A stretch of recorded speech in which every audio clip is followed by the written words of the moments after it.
பாபா அருளால் எங்களுக்கு எவ்வளோ நடந்திருக்குது, நல்லது நடந்திருக்கு. எனக்கு ஒரு நேரம் வீட்டு வாசல் கூட இல்லாமல் இருந்தேன். நான் கூட வீட்டில் இருந்தேன். பாபாவை நினச்சவங்க கை விட்டதே இல்லை. பாபா வந்து கண்ணை திறந்து பார்க்குற கடவுள் பாபா தான். எனக்கு எவ்வளோ கஷ்டம் நஷ்டம், எனக்கு வியாதி எவ்வளோ. ஒரு நேரம் நினச்சி நான் உட்காந்து நான் கோயிலுக்கு வருவேன், உட்காந்து அழுகு அவர்கிட்ட சொல்லி. அவர் தான் எனக்கு எல்லாமே அப்படியே நிஜமாக பேசுகிற மாதிரி இருக்கும். எனக்கு எல்லா வியாதியும் வீசிங் இருக்குது, ஸ்டோனு. அவராண்ட கொஞ்ச நேரம் உட்காந்து நான் தனியாக உட்காந்து அவரை வேண்டுவேன், எல்லாமே சரியாயிடும். அவரை நம்பி வந்தவங்களோ அவர் இது வரைக்கும் அவர் கைவிட்டதே இல்லை. நீங்கள் ஒரு 3 வாரம் வாங்க, நினச்சது எல்லாமே நடக்கும்.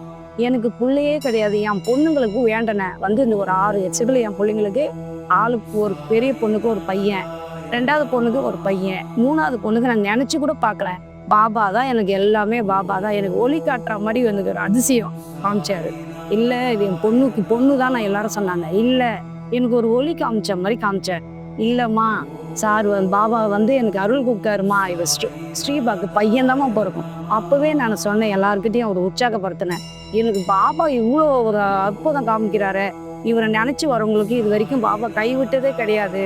இங்கே வாங்க, பாபா கோயிலுக்கு வாங்க, உங்களுக்கு எல்லாமே நல்லது நடக்கும். கல்யாணம் ஆகாதவங்களுக்கு கல்யாணம். எவ்வளோ பேர் வராங்க கோயிலுக்கு, கல்யாணமே ஆகாது. ஒரு குழந்தைங்க நல்லா படிக்காது, ஒரு இதுவாக இருக்காது, அடங்காத இருக்கும். அதுங்கெல்லாம் இன்னைக்கு பாபா கோயிலுக்கு வரோம். அற்புதமாக இன்னைக்கு வாரம் கோயிலுக்கு வர ஆரம்பிக்கல. அந்த மாதிரி இது நல்லது நடக்குது. கண்ணை திறந்து பார்த்து ஒளி காட்டுற கடவுள் நம்மளுக்கு பாபா. இது நம்ம ஒரு மனுஷன் உருவம் மாதிரியே நம்மளை பார்த்து ஒரு தனியாக ஒரு உட்காந்து சாமிக்க முடியும்னா அவர் நம்மளை பார்த்து சிரிக்கிற மாதிரி இருக்கும். அப்போவே நம்ம கஷ்டத்தை யாருக்கிட்டே நம்ம சொல்ல வேணாம். மனசாளுக்கிட்ட இவங்ககிட்ட அவங்கக்கிட்ட நம்ம சொல்லி நம்ம குறையே சொல்லவே வேணாம். கொஞ்ச நேரம் உட்காந்து அவர் நினச்சி உட்காந்து நம்ம இது பண்ணாவே போதும், வேண்டுனாவே போதும். அவருக்கு நல்ல ஒரு அற்புதம் காட்டுவார்.